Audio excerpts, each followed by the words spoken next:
Hello plant people, how are you guys doing today? If you're new around here, my name's Ashley and I'm a soil scientist. This is my co-host Ella and she will be joining us for this video.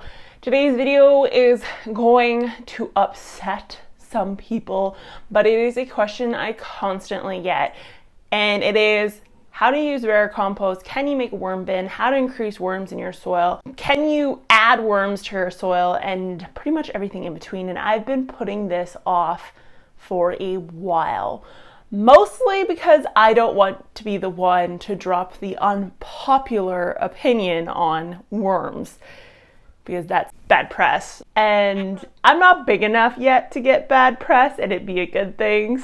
So I've been avoiding this video like the plague, but it went over well on my Instagram. Went relatively well on TikTok, and so don't you dare grab that.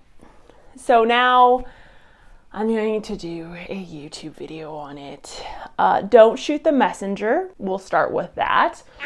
I am only here to give you the truth, and this goes against what a huge majority of popular YouTubers, garden influencers do.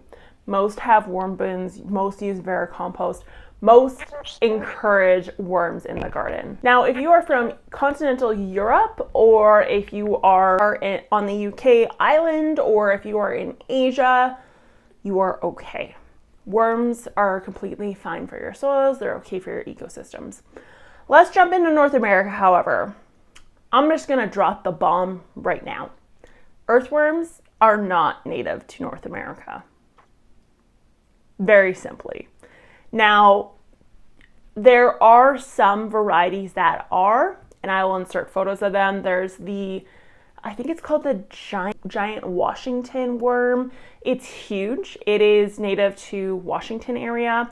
And then there's another one, again, it's a giant one that is native to North America. Now, those don't reproduce very quickly, so they aren't able to outcompete the huge majority of worms that are in North America. Now, the areas that have invasive worms or dominated by invasive worms are the worms that are in northeast corner of North America. Northwest corner of North America, where the glacier never came in contact with the land, that is fine. There's no issues there. However, the last glaciation 10,000-ish years ago, all the earthworms in North America died. They went extinct. And so the soil that the glacier left behind actually was worm-free, meaning a lot of the forests, the grasslands, and a whole variety of other ecosystems in between developed their root systems, their disease resistance, and just their entire lives around not having worms. 300 years ago, Europeans brought worms to Canada. That is simple as that. Now, what you choose to do with this information is completely up to you. If you decide that you want earthworms in your garden, go ahead. At this point, there is so many in city areas that there's really no stopping them. There's no cure to the invasive earthworm population.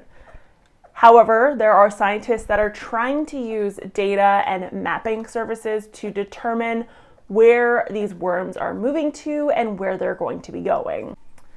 So, I just want one promise from you, and you can take an oath down below in the comments and say, I solemnly swear. All I want you to do is ensure that if you go fishing, you don't dump your bait. That if you have gardening shoes, that you do not then take those gardening shoes on a hike or camping with you in any sort of forest, because this is the only way to prevent the eventual demise of some forest species due to earthworms.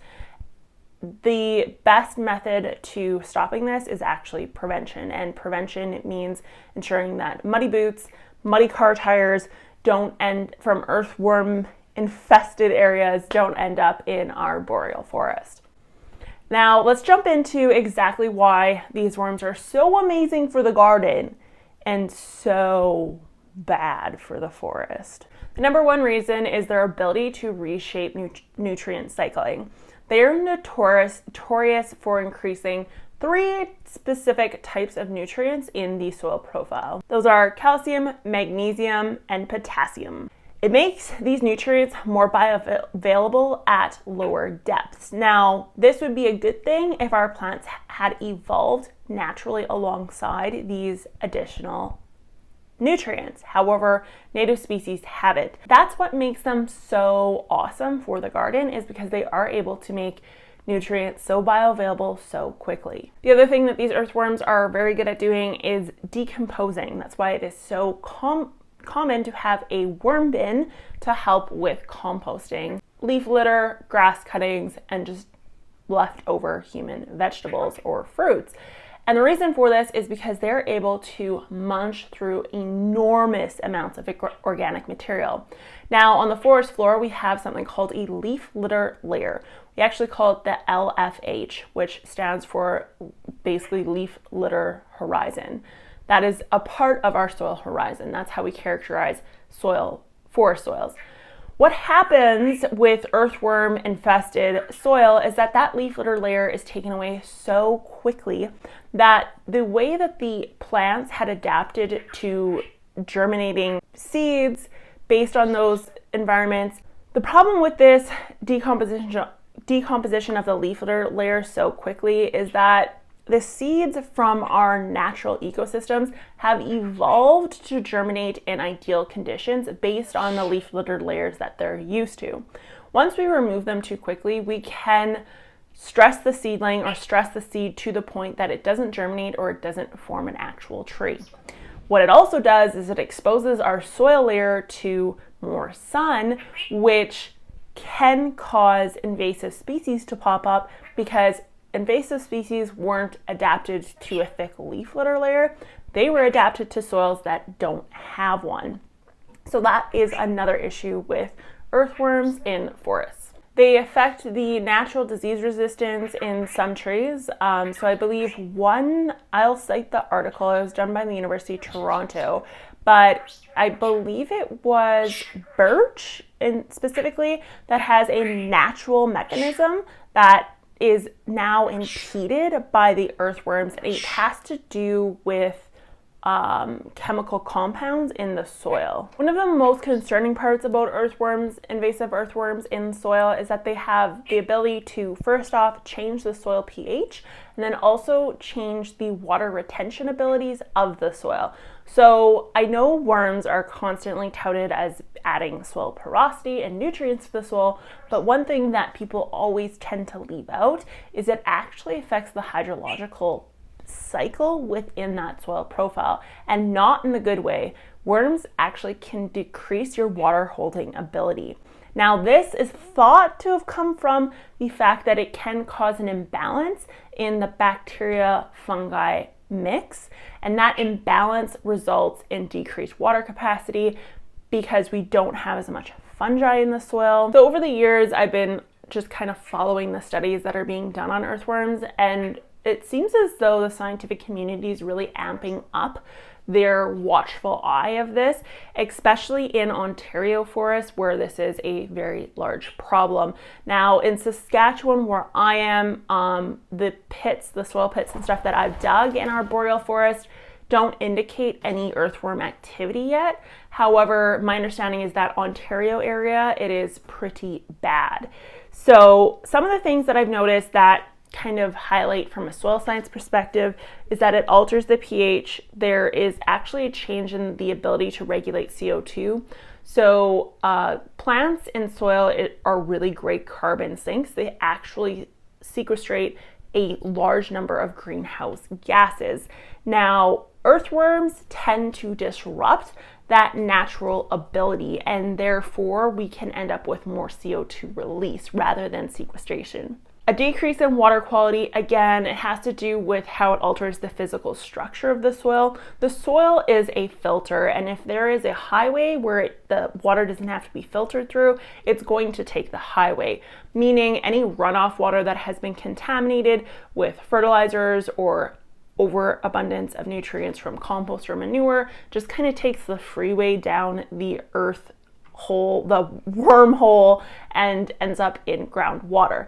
This is a bit fringe still, but there is some research being done. They allow for invasive species to take over, which is obviously the number one concern, and it does this through eating the seeds, the seedlings, allowing for disease, changing the nutrient cycling, and a whole other host of issues. And ultimately, as they change the species' ability to fight off these issues, as invasive species come in, as they change the soil dynamics, we end up with entire changes to the ecosystem. Like I said, scientists are starting to take this relatively seriously, and it is kind of an issue. You don't have to stop using earthworms. I'm not going to tell you to do that, because there are great benefits to the garden, and they are absolute monsters at decomposing organic material. You might want to watch what you wear in a forest for a hike, or what you're taking camping with you, especially if it's gardening tools. Don't be using your garden shovels that have worm poo on them, potentially worm eggs, on the beach of a forest somewhere. So just keep that in mind. I don't want to upset anybody with this. I personally don't advocate for worm growth. It's just not my thing. But anyone who does, it's not a huge deal. It's kind of more of a fun fact at this point. It's almost a runaway train that we honestly can't stop. So yeah. If you're ever wondering why I've avoided earthworm talk like the plague, this is it. I don't know. I hope you guys enjoyed this video. I hope you found it interesting rather than upsetting. My intent is not to upset anyone with these facts. And I will talk to you guys next time. Bye. Try to get the star of the show out of the shot here. Yeah. Oh, God.